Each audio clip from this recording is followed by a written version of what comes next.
So the learning objective today is to provide an overview of some of the key changes to the 2021 ICC codes, that being the International Fire Code, Building Code, Existing Building Code, and then we're going to switch gears and look at some of the changes to the 2021 NFPA 101 and NFPA 1.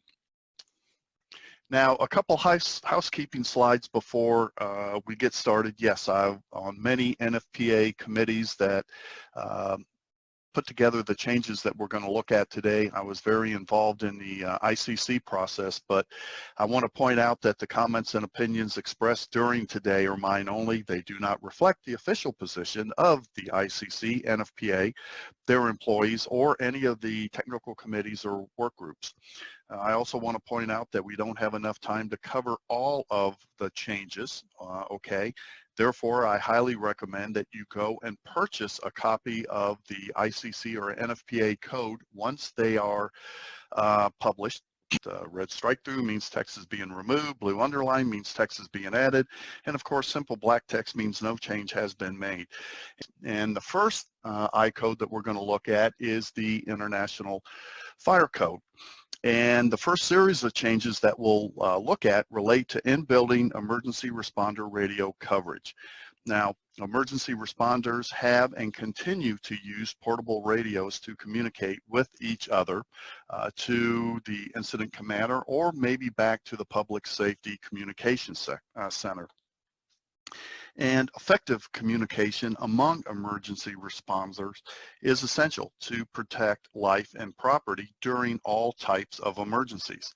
And the IFC has required all buildings to have approved radio coverage for emergency responders within buildings since the 2009 edition. And it's noted that approved is a defined term in the IFC, which means acceptable to the fire code official.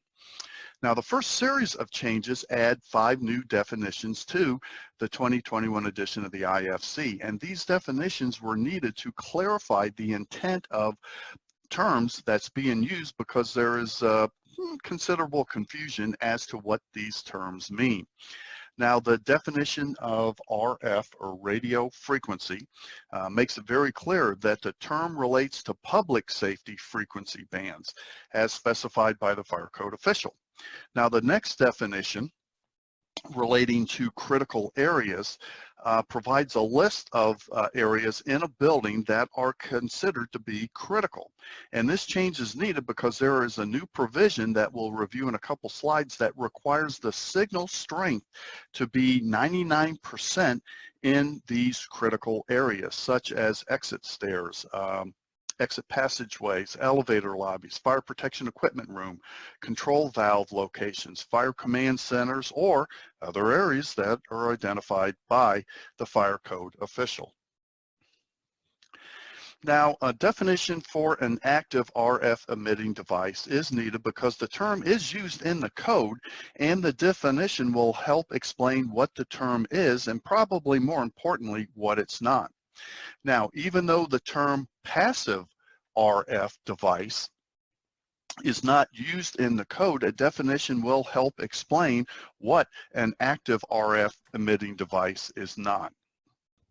Okay, a new definition was added, or a new provision, I guess, was added to the 2018 IFC that requires a delivered audio quality, or the term typically used is DAQ, of a 3.0 for the minimum signal strength into and out of a building. And a new definition in the 2021 code will help explain what a 3.0 DAQ is, which is where the speech is understandable, but it requires slight effort and may require occasional repetition due to noise or distortion. All right, this series of changes revises the terminology for these systems to harmonize with other codes and standards, such as UL 2524, which is the new product standard for these systems, NFPA 1225, which is the installation standard for emergency communication systems, and NFPA 1. And it removes the word radio And this is to allow for other technologies such as cellular. And this is important because more and more public safety agencies are using FirstNet broadband instead of land mobile radio. And this is for voice communication as well as transmitting data. So this change will provide assurance to all stakeholders that the BDA equipment that's being installed provides safe and effective performance as required by the code and the claims by the manufacturer. Now, product standards, it goes without saying, they are the foundation of modern society because they specify the construction performance and reliability and the marking requirements for each type of a product. And this is especially critical for life safety systems like fire alarm and BDA systems. So for the 2021 code, equipment that provides in-building emergency responder coverage shall be listed as complying with UL 2524. Now this, the first edition of this product standard was published in October of 2018. It's a relatively new standard, and it covers the repeaters, transmitters, receivers, signal booster components, remote annunciators, and operational controls, the power supplies, and battery charging components.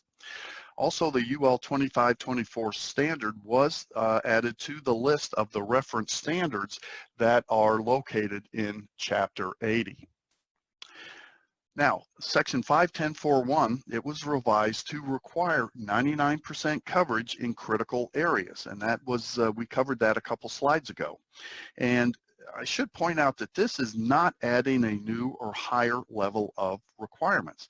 Rather, it's correlating the critical area coverage that's in the IFC with the requirements that are in the 2016 and 2019 edition of NFPA 1221. And I should mention that the next edition of 1221, the new number for that standard is NFPA 1225. So, you know, if I'm talking about 1225, that'll be for the 2021 edition of NFPA 1. And this change was needed because critical areas need to have that extensive coverage so emergency responders are able to manage the emergency operations. So the change to subsection 5 of this section is intended to clarify that only active RF emitting devices shall have circuitry built into their design that both detects and controls oscillation. And this change is needed because when oscillation occurs, it can create significant interference on the public safety radio frequencies, rendering them inoperable. So, you know, people often ask me, well, what is oscillation? Well, a simple layman's example, which helps for me, that explains what oscillation is when a person is doing a presentation, a live presentation, or someone is singing karaoke and they bring the mic too close to the speakers. The feedback will make a really terrible high-pitched screeching noise. Now, as it relates to in-building communication systems, oscillation occurs when the antenna that's located in this building has too much gain, and it pushes the RF signal to the donor antenna that's mounted on the outside of the building. Now, that donor antenna on the outside of the building will push the RF signal back to the amplifier, which does what? It re-amplifies the RF signal again and again, and that will create that high-pitched screeching noise. And of course, when this happens, emergency responders, they're unable to communicate with each other. Now, in addition to that downlink, all right, oscillation can occur in the uplink mode, which is when the donor antenna will point to the inside of the building instead of pointing out of the building to the public repeater. So as you can see, a new subsection 8 was added to 510.425, and it requires the fire alarm system to monitor and produce an audible signal at a constantly attended on-site location when oscillation occurs. And this is important because when that occurs, people need to be aware of it so corrective action could take place. Now this change was needed because if you look at exception 1 in the 2018 code, it exempted Class A systems from being designed to minimize the near-far effect. Now, the near-far problem is an issue with an improperly designed system, and it could be an improperly designed Class A or Class B system.